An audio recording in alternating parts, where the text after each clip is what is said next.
Kia ora and welcome back to the Pick and Go Rugby podcast. As you can see, if you're joining us on YouTube, we're just running the two-man weave this week. To my left is Paul Moati. Paul, how have you enjoyed the last week or so in the rugby world? There's been some very, very good rugby played, and there's been some very, very poor rugby played. And I guess that's probably why we don't see Rissy today. He has thrown his toys out of the cot, and he's very, very upset with the way that Canterbury performed on the weekend up in the Naki. Yeah, no, he's not the only Cantabrian who's obviously been upset by the events of last weekend, but we will get to that later on in our Bunnings NPC preview, which... Big ups to the Taranaki Rugby social media team. Oh, absolutely. I'm glad you got that one out there early. I had a great laugh watching their... head along to the Taranaki Rugby Instagram if you are watching on your phone after this and see what they did there. That was great work, so shout out to the Bulls social media team. But before we get to the Bunnings NPC, as much as I would like to lead off the preview with that, we do have to talk about the test match coming up. You would not like to lead off with the NPC, not with the way your green and white machine are going at the moment. Oh, you know, it's that's the thing about being a 1 or 2 fan, Paul. It's all gravy. Any wins we get this season, we'll celebrate wildly. And think back to the glory days of 2014 or 1978, and you know, we're just happy to be playing some footy in the 1 or 2. But Mark Donaldson, Jeff Old. I'll go on all day if you let Cowboy. Me. We really do need to talk about... Okay, shout out to Cowboy Shaw. We really do need to talk about the Rugby Championship round 3, which is set to kick off. It's actually starting in Adelaide with a day game over there. But first of all, we're going to talk about, being a New Zealand-based podcast, the All Blacks clash with the Pumas coming up at Orange Theory Stadium in Christchurch. 7:45, I believe the kickoff is on Saturday evening. And just very recently, we've seen the All Blacks team named for the clash with Argentina. I don't know if it was a surprise or not, but they've stuck with the same starting 15 that did the business over in Johannesburg a couple of weeks ago. One change on the bench, Stephen Perifeta, who had a great game in Taranaki on the weekend, helping to take down Canterbury. He gets the 22 jersey with Beauden Barrett, maybe dealing with a bit of a niggle from training on Tuesday morning. Were you surprised to see such a consistent selection from 1 week to the next with the All Blacks for this one, Paul? Not at all. And I sort of expected it, to be fair. They've only just got back into winning ways. So let's keep the squad together, or the 23 players, as much as we can, together and get on a wee bit of a run. So I sort of expected it. Yeah, and that's, as you say, the only change being possibly because Bodie picked up a wee bit of a niggle. Yeah, it would be interesting to see if Bodie had come through the week. Maybe it was starting? The same. I would have been shocked if he was starting, you know, between Richie down in Christchurch as well. Yeah. There was, we were hoping to have Stephen Donald on the podcast, and I was keen to hear his thoughts on Richie's performance in that test and just those little differences a 10 would have picked up. And apparently he's paving. That's what I've heard, but yeah, less said about that, the better. So, yeah, you've said you expected to see the same sort of team named, are you happy to see the same sort of team named, though? Yes, I am. Okay. Yep. I want to see how this forward pack, I guess, progresses as a combination. Obviously, Jason Ryan has had a huge effect on that team in a very, very short space of time. That forward pack was... They were. That's one of the best displays by a forward pack I've seen in a number of years. So he's obviously brought that Crusader, I guess, culture / mentality to the All Black squad, and it looks like it's doing the business almost straight off the bat. So yeah, I'd like to see that forward pack sort of get a few more games together, just to see if it wasn't just a one-off. And maybe introduce 1 or 2 sort of other players after maybe the second game against Australia, maybe. Yeah, you're thinking otherwise. I've said, I think the last couple of weeks, I said I want to see these younger guys who haven't had much game time yet get some chances in these next 4 tests. I mean, Fletcher Newell.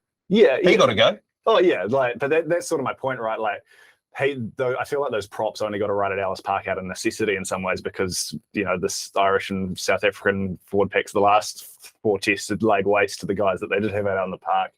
I don't think there was any one position in particular I was like, they need to rotate here outside of maybe the midfield. But I think just picking 22 of the same 23 speaks to that wider sort of idea of not rotating, just sticking with the tried and tested. And that's something the previous staff under Steve Hansen did so well. There was always one or two guys they were working in here and there, building up that experience. So if you did have an injury crisis, say in the front row or the midfield, like the All Blacks have experienced recently, you had those next guys ready to step up. Like Quinta Paia, Roger Tuivasa-Sheck, Lester Whanganu, who all jump to mind straight away. Like, these guys have got all the talent in the world, but they're not going to get the game time if they keep, like, sure, there's an opportunity to give them a run next week. But then you've got the Bledisloe tests. Australia aren't looking great, but if you're not willing to risk a test against Argentina, they're not going to risk a Bledisloe test to give these guys a run. So, I guess with Ian Foster a lot more secure in the job up to the through to the World Cup, there was the opportunity there for him to actually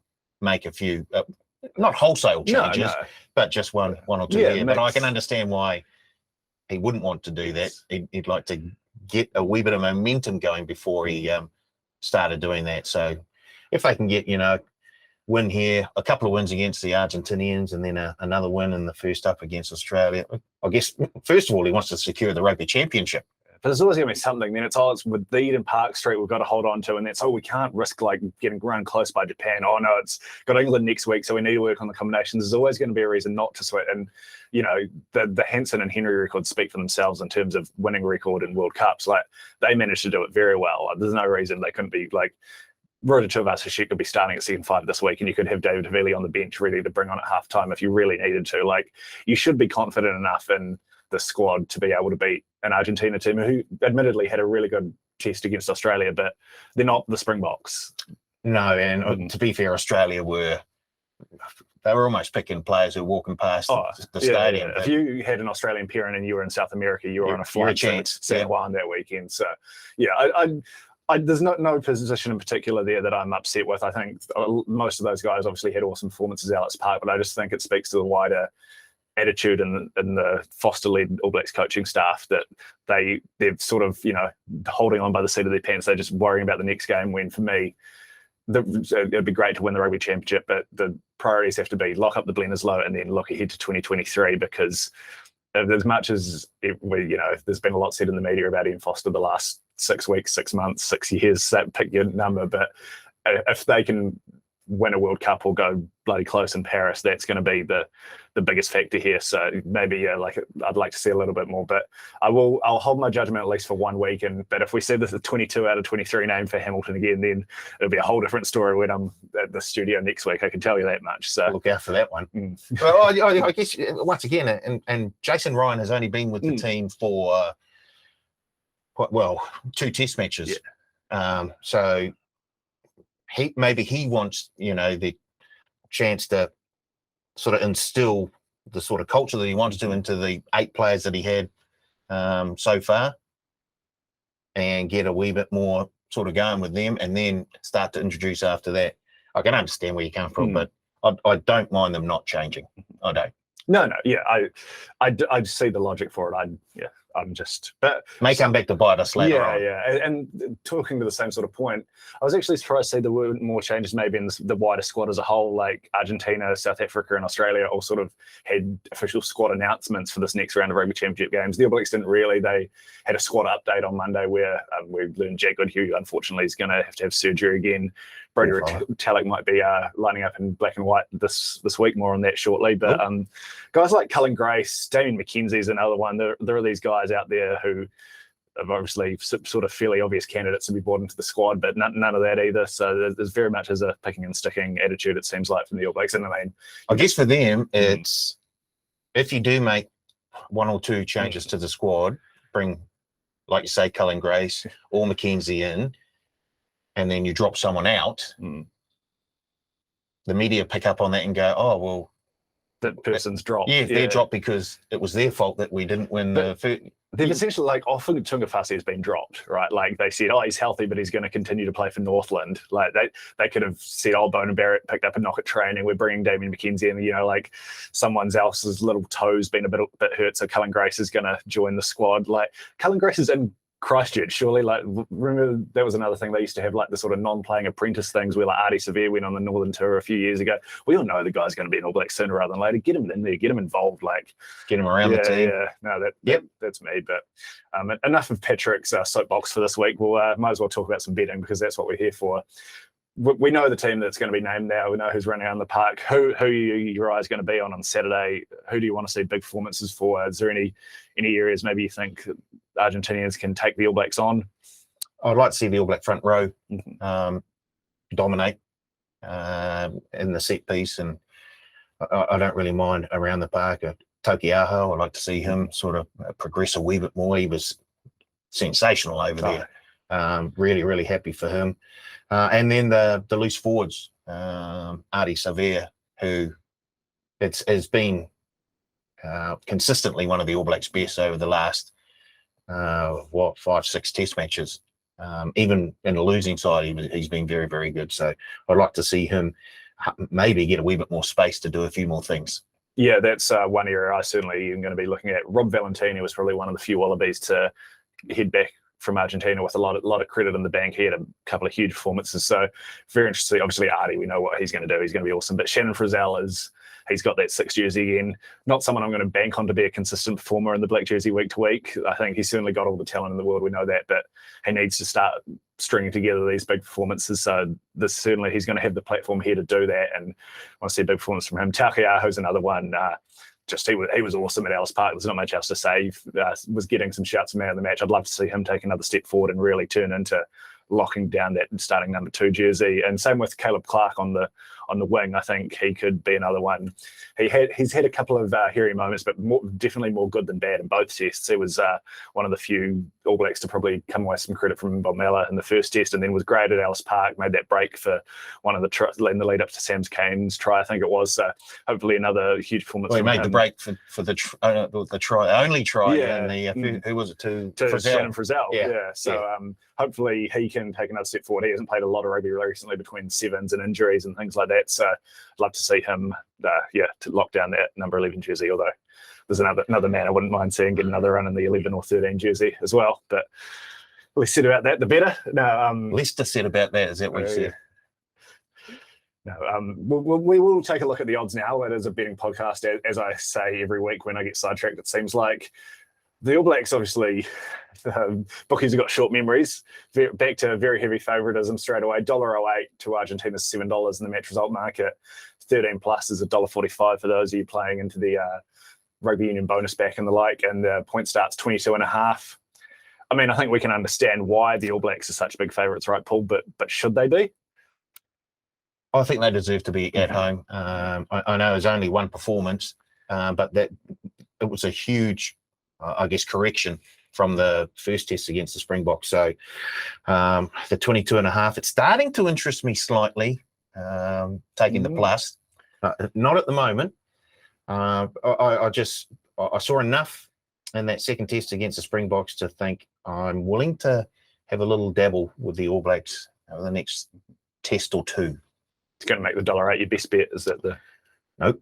All right. No. Yeah. I do think maybe it's a bit like some people are sort of feeling just a little bit how big the drop in opposition is going to be here. Like, no disrespect for the Pumas, they're a quality team. And at home they're very, very good. Yeah, but the last 7 All Blacks tests, which is where all this sort of panic and furor about the coaching staff is coming, they've been against the 3 best teams in the world, and most of the tests on the road, they haven't played anyone apart from Ireland, France, and South Africa since the middle of last year's India tour. And the last 2 times the All Blacks did play the Argentinians, they took very comfortable care of them, not even at home over in Australia during last year's Rugby Championship. It was the 39-0 on the Gold Coast, which was one of the more bizarre. There were 2-0s, weren't they? No. Maybe they managed 13 points in the second one, but it was another, it was never in doubt. I think that was late on the Saturday night. It was the second of the double header, and it was another one where the Argentinians were arm's length the whole time. 36-13 it finished up, but never really in doubt the result. Was it 38 or 39-0? 39-0 on the Gold Coast the Sunday afternoon before,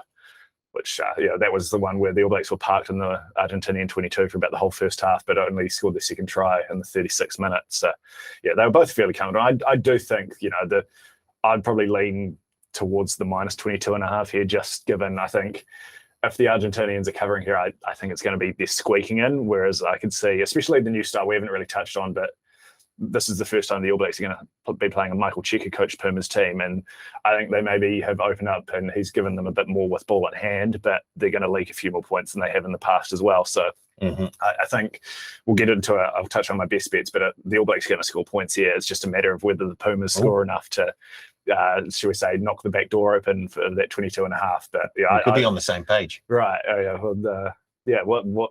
Tell us what you're thinking then. Oh, just my best bet with what you just said there.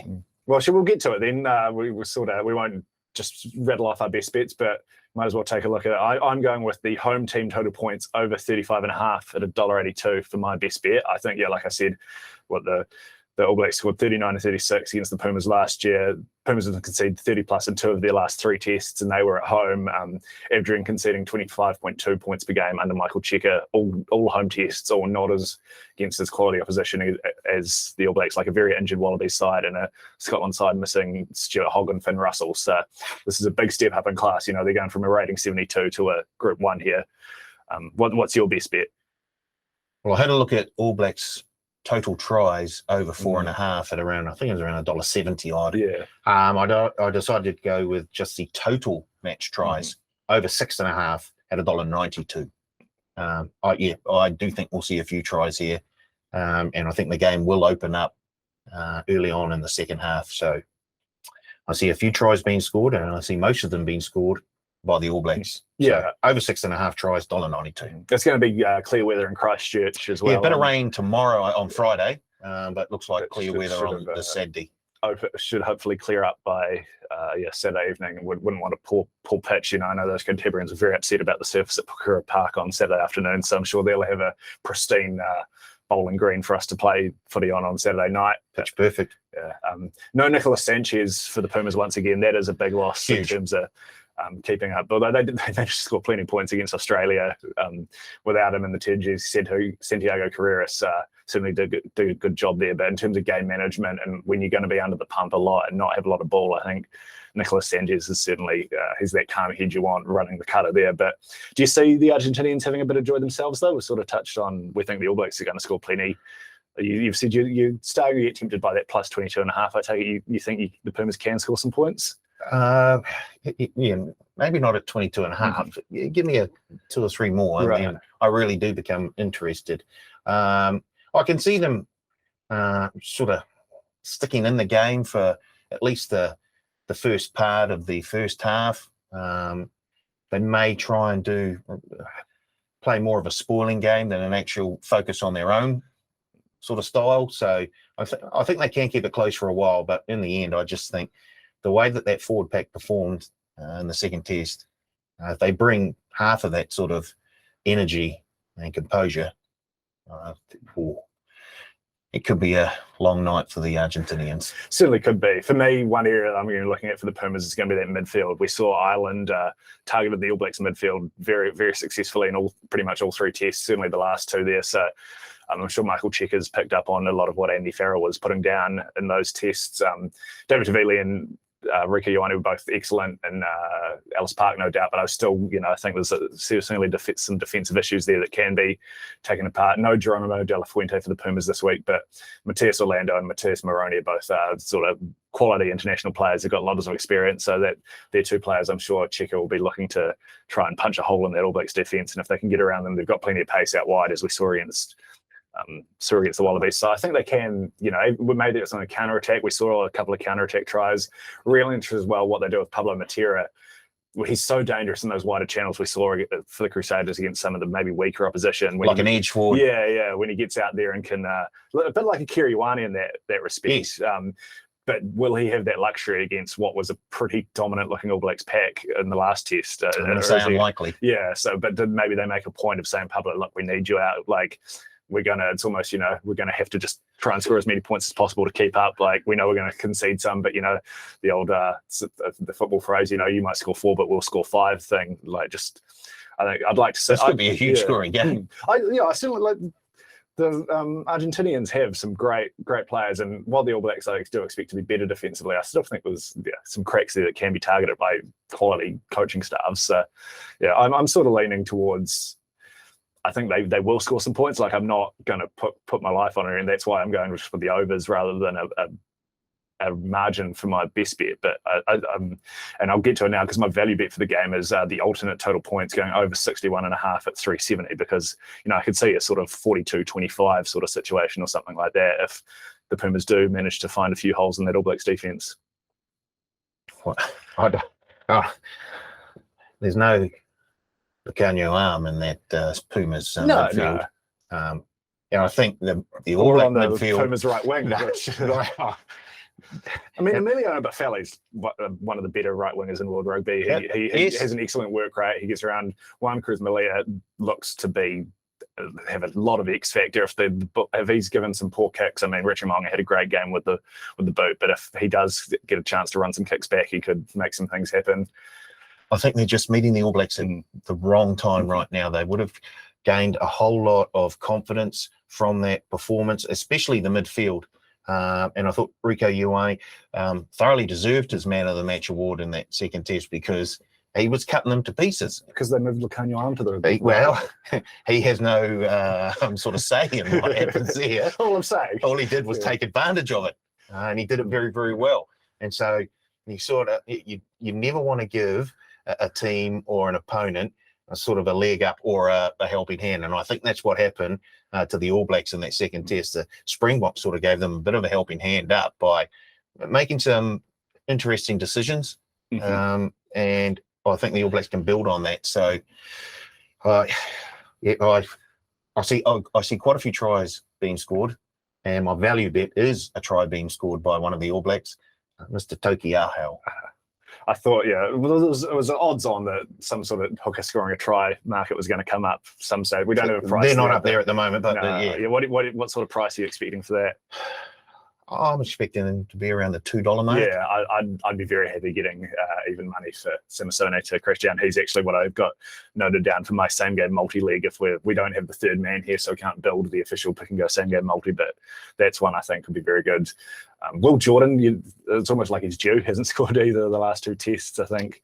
I've got 3 try scorers down here: Mo'unga, Toki Ahau, and Jordan. Nice one. Yeah, I'll go Artie, Caleb Clark, Taukei'aho, and Jordan go to 4 leagues. But yeah, I think another little factor to throw in there. I mean, Joe Schmidt, he's been involved in the camp, but he's now more involvement. And we know he's going to have it. He's going to have been watching this All Black squad, even if he wasn't coaching them for the last 2 years, going, I could have a lot of fun moving these chess pieces around on the board. And I'm sure he's got a couple of moves ready to unleash straight away. So I'm sure we're going to see a lot of fun from All Black set pieces and whatnot.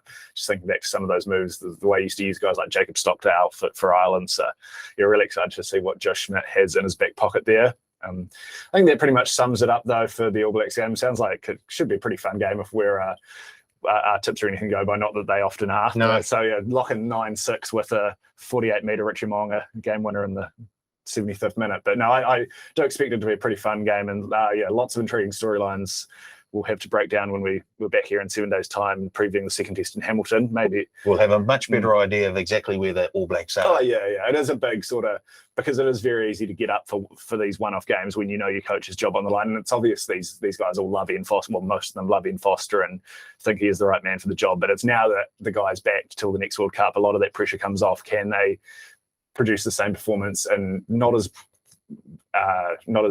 big of an atmosphere? A game where you're expected to win, you're $1.08 on these guys, mate. They might not be looking at the odds specifically, but they know sort of the expectations on the team week to week and everything like that. So it'll be a good atmosphere down there.